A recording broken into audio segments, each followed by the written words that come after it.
Always read your use and care guide. This video is for informational purposes only.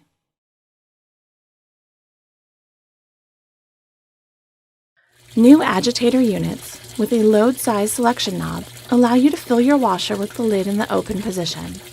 If the lid is still open when the washer completes filling, the washer will go into a paused state. Close the lid and press the start button.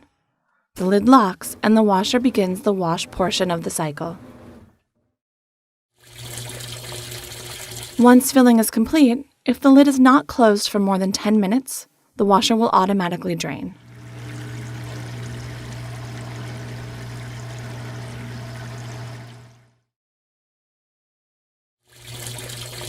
If you close the lid while the washer is filling, the washer will automatically proceed to the wash portion of the cycle. Always follow your use and care guide, included with every product, or available online at www.maytag.com.